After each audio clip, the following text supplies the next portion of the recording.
But I can't take it any longer. I've been in the house for weeks. I need to go on an adventure. It's in my blood. I haven't lived in a house for 6 years and I just, to be honest, I can't take it anymore. Where are you going to go? I'm just going on an adventure. You can either come with me or you can stay here with Ginjey, but I'm going right now. This is so out of character. He's never done anything like this before. Like, just what is going on? Where's he going? I can't believe it. He's actually going. He's going to the van. Where does he think he's going to go? This is just flipping insane.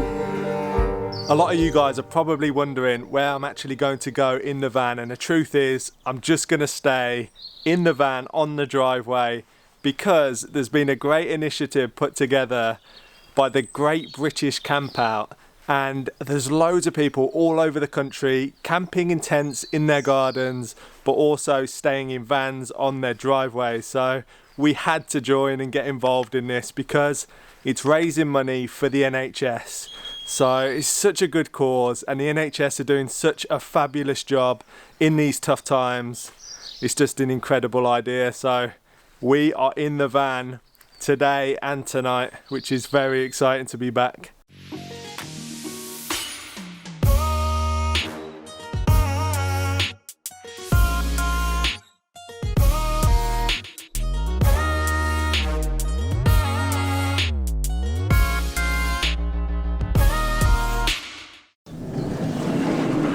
I knew you guys would join me eventually. We couldn't resist an adventure. She's more interested in the garage. Do you want to come in the van, Ginge? She says, no, you've got me in my jacket and I'm angry. Come on, open her drawer, I bet she'll come in now. It's really lovely to be back in the van. Any excuse and we'll be in it. We couldn't not get involved in something like this. It's a really nice initiative, and if you got involved in the Great British Camp Out this weekend, do comment below and let us know what you got up to. Did you stay in your house? Did you stay on the driveway? What did you do? And even though we live in our van full time normally, it still feels special to be spending the night on a driveway in it rather than in the Norwegian mountains or something like that. First things first, and what I do every morning, even though it's actually the afternoon, is make a coffee, and I do it the exact same way in the house, but it's just nicer and special doing it in the van. It's my normal routine when we are in the van, when we're camping, wherever we are. Put a coffee on. I love the smell of fresh coffee. I've even been doing live streams from the house making my daily coffee. So yeah, coffee's on, and it's just really nice to be able to have it in our normal home. Theo's just setting up the outside area. Any good camp spot needs a nice little outdoor area, and we've got a slab right next to the van here around the grass, so later on we're going to have a nice fire, keep us warm in the evening. It's getting pretty chilly at night here, so it should be good fun.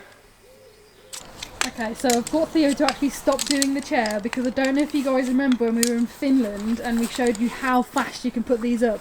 I've challenged Theo to get it up as fast as he can, so... Oh really? Yeah, and when you're ready, we should put a timer on the screen. 3, 2, you have to sit on it at the end. Okay. 3, 2, 1, go. Oh come on, this is weak. Oh, Stress is cracking under pressure. This is the bit that always trips. Oh, I can already see that he's done it wrong. I shouldn't have said that. I've given you some information. Oh no. Wow, this is just an absolute disaster. This is like the second time I've ever set it up. You've got one built up there. Why don't you just copy it?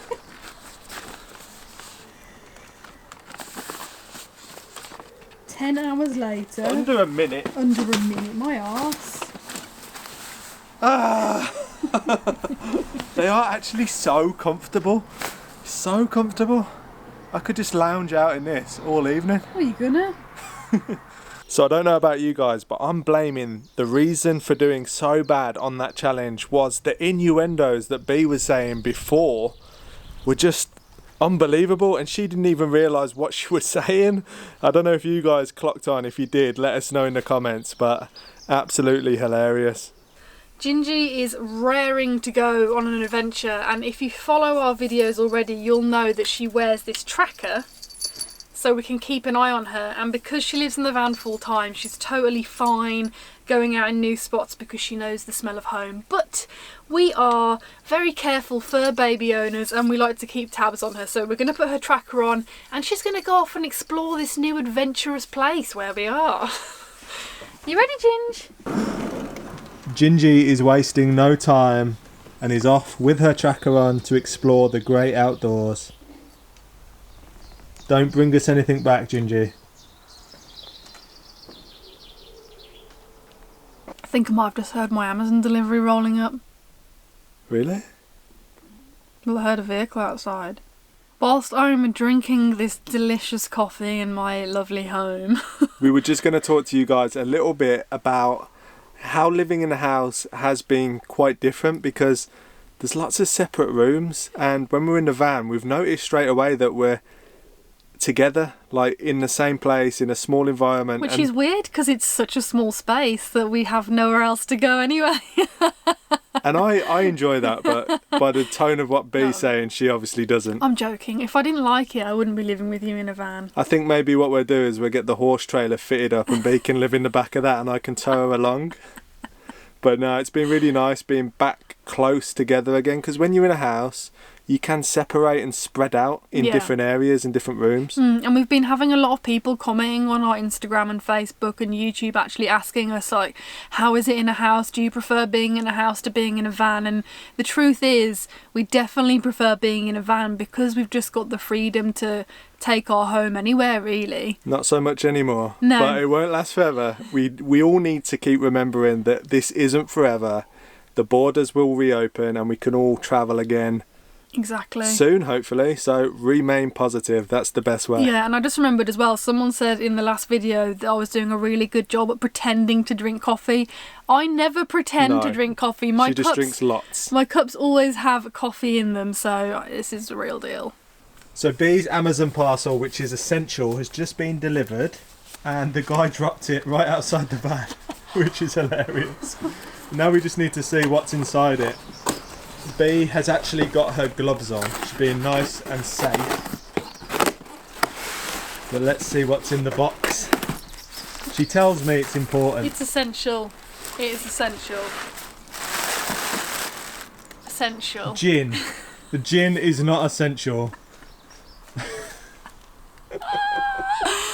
My life has just got 10 times better. I've not had a gin and tonic for like a month, so just give me this. Just give me this. And obviously, tonic. Me and my chonky little Ginjey Bear are going to make a lovely one-pot dinner dish right now that's really simple and something that I used to cook a lot in our other van because we only ever had one hob to cook on. You smell lovely. So we're going to have a mushroom and onion pasta dish basically. It's nice and simple.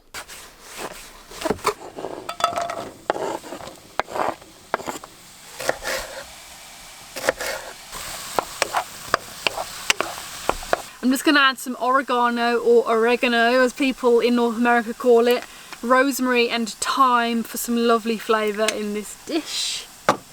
And you know what, you just put as much in as you like, really.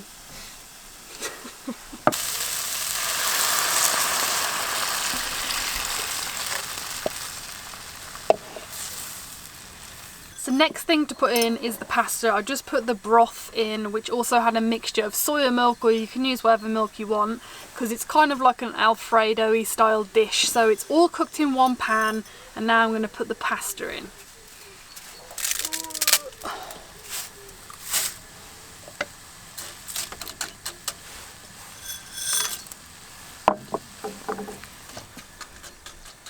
I actually always get really scared when I cook spaghetti because I hate it when it clumps. If you've cooked spaghetti, you know what I mean. You have to, when it first gets in the boiling water, make sure that all the strands don't stick together and you end up with the clumpiest pasta ever. But once it's boiled, you just kind of leave it to cook down, the sauce thickens, and then you've got a whole meal done at the end of it.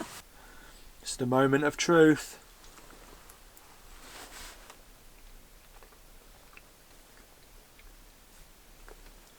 That's really nice.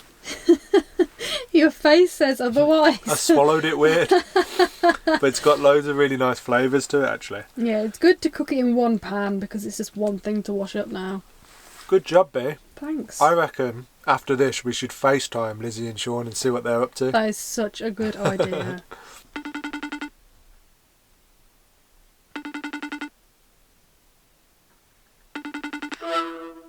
Hey guys! How you doing? Yeah, good, thanks. How are you? Not too bad. We're in the van at the moment and it looks like you guys are in a tent. Yes, we're in the Glauning, very, very chilled out. The weather is fantastic and... I'm trying to stay out of the sun because it's blinding me. I soak nicely. You should give us a tour of what you're staying in tonight. Well, welcome to a speedy tour of our amazing Glauning space that we've got here. So come inside, let me show you around. As you can see, we've got all the colours in the rainbow in here.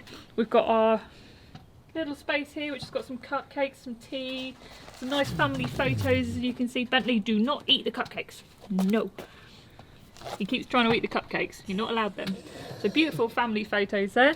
Then we move around, we've got a lovely sofa area. That's Bentley's space that we get. Sean always sits on the floor. Then I've got the throne here, the nice fluffy throne, right next to the fireplace. Now what tents do you know that have got a fireplace? And look at this, we've got cookies on the go. So good. And then look inside at this roaring fireplace.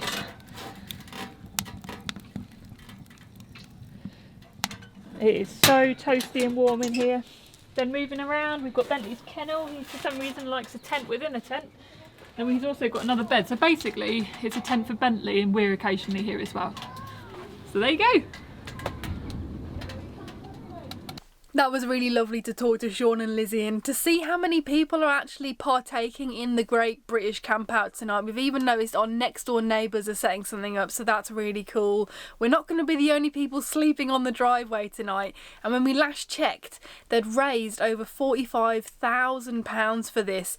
And initially when they started the fundraiser, the goal was £100. So that's totally amazing. And if you'd like to know more, the link is in the description.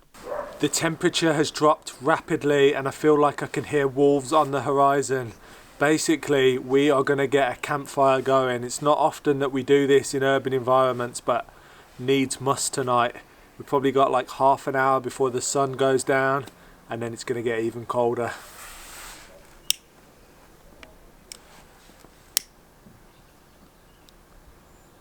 See, this is why you have to leave time to get the fire going, because you can struggle against the wind.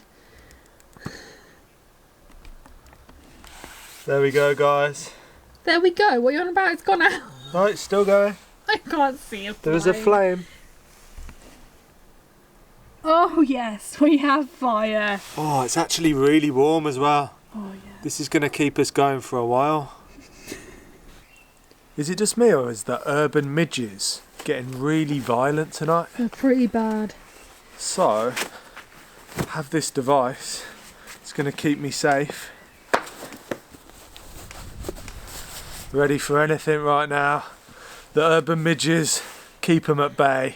This is the best campfire ever. Oh, it's so good. Look like my head is on top of your head. Oh, we've had such a lovely evening. We also did a live stream on our channel as well, so that was really fun and lots of people joined in, which was fab. And just to clarify, we don't sleep like this. I don't use Theo's hard head as a pillow. It is warm though, which is nice. But yeah, it's been so nice hanging out in the van, and I hope all of you guys who have participated in this big event has had a nice time. It's just lovely to be back in the van, isn't it? It brings back so many memories. It's not that long ago since we were in the van, but it feels like forever. And the thing is, as soon as you shut the curtains, you can be anywhere in the world. So tonight, I am going to pretend that I'm in Newfoundland in Canada. Good night, guys. Take it easy, and we'll see you next week.